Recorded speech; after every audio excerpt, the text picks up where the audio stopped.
Did you know about bold graphics and its Zeus GPU? I didn't, but now I do. And so will you. What is it? Well, as you can see, it's a sexy looking GPU, at least on paper, because it's still in the making and it's not out yet. But what can it do? And for who is it?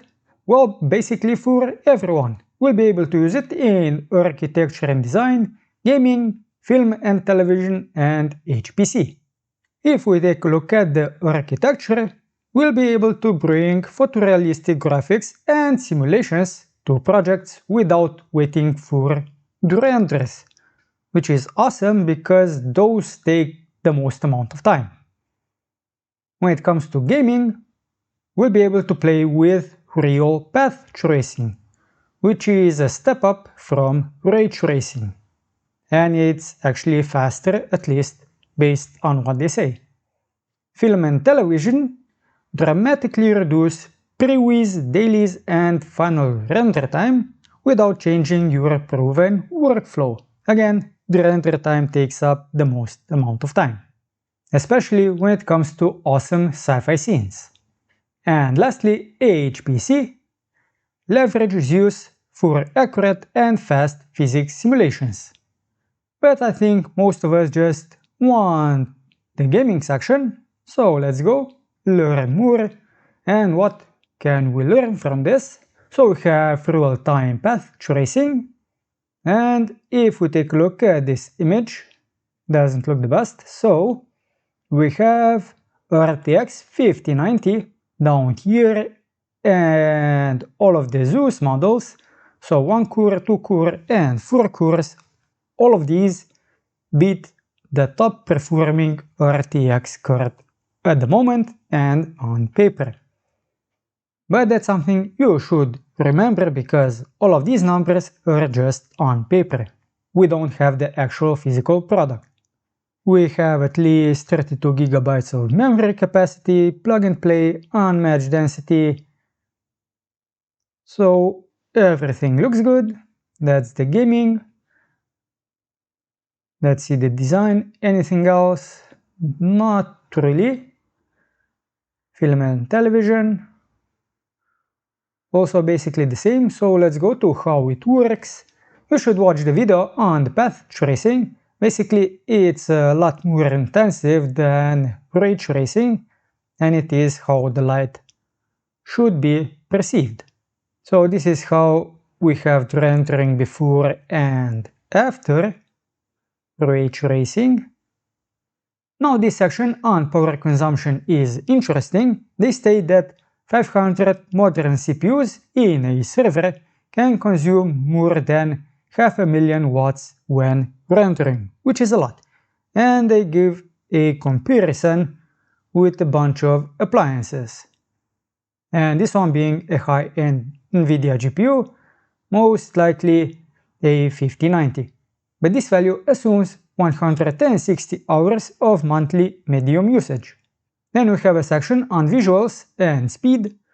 So any game without ray tracing or path tracing enabled will achieve 60 or more FPS, with ray tracing enabled less than 30 FPS, and with path tracing closer to 15 FPS. I suggest you watch this video with the Bold Graphics founder about the Zeus GPU, but we'll take a look at the Zeus datasheet and specs. So immediately, what stands out is the connectivity. Will we be able to stack the GPUs? Connect them in both directions? Probably not, but most likely stack them like the old school SLI and what was it, the AMD one? The Crossfire, I think. Maybe they're going with something like that. But they also have something that's even more interesting, at least to me, and probably also to you. Now here we have an interesting statement. Real-time path tracing requires 28 Zeus GPUs versus 280 legacy GPUs. So basically a 10x improvement, which is a lot. When it comes to power consumption, as you can see, almost 3 times as less, almost, by 2 kilowatts. And for gaming, developers will love this one because they will be able to spend less time optimizing because the GPUs will be that much powerful, so even if the game is not optimized, it will still be able to run perfectly, at least supposedly on this GPU. So path tracing 101, it's an advanced form of ray tracing that more accurately simulates light. And because of that, it's more computationally expensive versus ray tracing. Lots of rays required to converge on clean results, and legacy GPUs don't have the performance needed to compute enough rays for real-time path tracing, which is what this means. So this is how a workflow may look like. You have a model, it looks really bad, but when you render it out it looks good because this is what you made. However, if you have a Zeus GPU, this is what the actual workflow looks like, the same as the final output. Then you have the rendering performance. Now looking at this graph, it looks like it's going to be exponential, and if this holds true, it actually might be. And if they also manage to make an 8-core version, then would that value be more than 20x? If it is, then it will be exponential, otherwise it will become linear, at least when it comes to the Zeus GPUs. But still, 10x compared to the 1x, that's a lot. It's basically saying that you have 10 RTX 5090s. When it comes to the pricing though, I have no idea what that will be, but if the price is then the same as one 5090 RTX, that will be massive. Now they have a lot of use cases for simulations. I'm definitely no expert on simulations, but let's take a quick peek. So the HPC performance looks good. It may not look the best when compared to the gaming side, but you have to note that this one only has 1C and 2C, so the 4-core option would probably be 12x, which is better than the gaming side. But this one's kinda funny. The EM simulation performance literally tops the chart at 300x, and it's going out into space. So they have the electromagnetic wave simulation.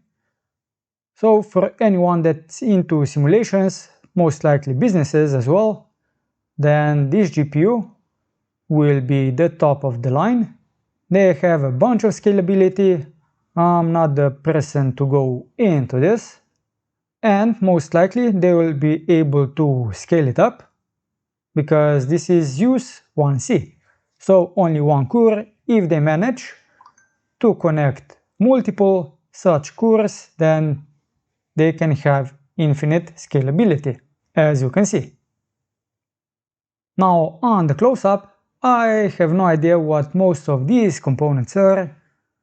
Maybe this one is a LAN cable. Then we have two connections, most likely HDMI and DisplayPort. This one could be, what's it called? The optic fiber, maybe. But the interesting part, at least to me, are these two sockets. If you're into PCs, you know what they are. If you're not, these are memory sticks. Not the usual one for the PC, but for laptops or mini PCs. And how much can you put in? I believe the maximum that you can use is 384. So basically 2 sticks of 192 gigabytes. And this will be DDR5 memory, which will be fast. The only downside maybe is if the design stays as is. I believe the memory should be as close to the graphics core as possible, but I may be wrong on that. So let's see, we have the Bolt Zeus. One core, it has 3 times less wattage than the 5080. Then you have the on-chip cache, the memory up to 160, 2 times DDR5 SODIMM.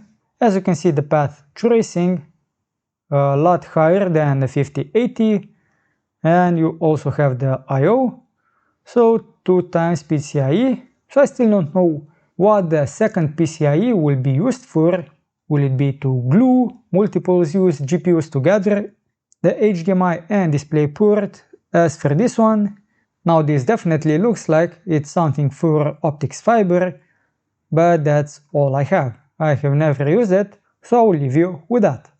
Then we have the 2-core variant, 250 watts, and now they compare the 5090 and the 4090.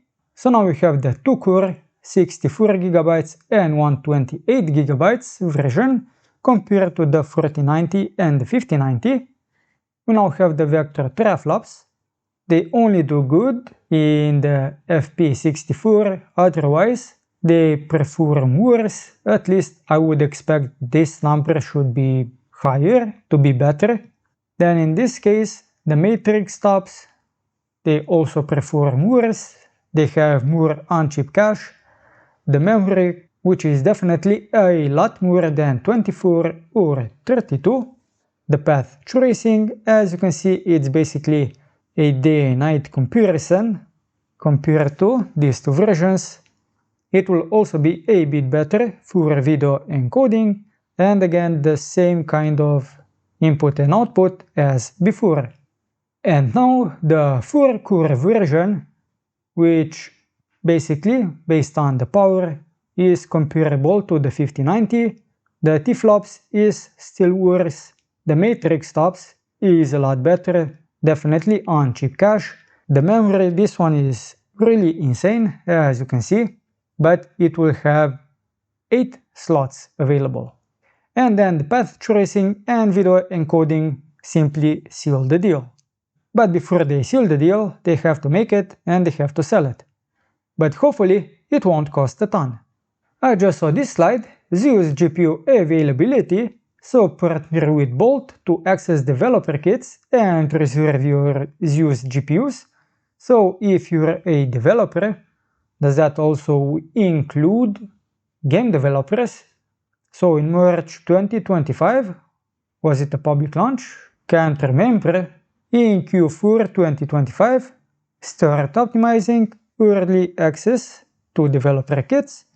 Q3 2026, start testing early access to TUU server. Q4 2026, PCIe card and TUU server mass production for retail. So in 1 year and a half-ish, we could see some major changes being made. And if you happen to be somewhere close on these dates, you should go visit them. Maybe you will find out something new.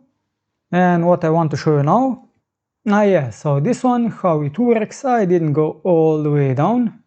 So just after this section about Zeus, and the graphs that I wanted to show you were these ones, exactly the same as the one that I showed you in the full version, and this states pre-silicon benchmarks in emulation. So this is not an actual benchmark, it is done in emulation. So the final values could be and most likely will be lower, but there's always a possibility that the values will be higher. And for anyone in the 3D and gaming space, they have support for Autodesk Maya, 3ds Max, Unreal Engine, Unity, Blender, SideFX Houdini, Foundry Nuke, Autodesk AutoCAD, Revit, and SketchUp. And as you can see, if your tool is not on the list, reach out to them. That's it for this video. If you'd like to see more awesome news piece like this one, let me know in the comments down below. And we'll do something else in the next one.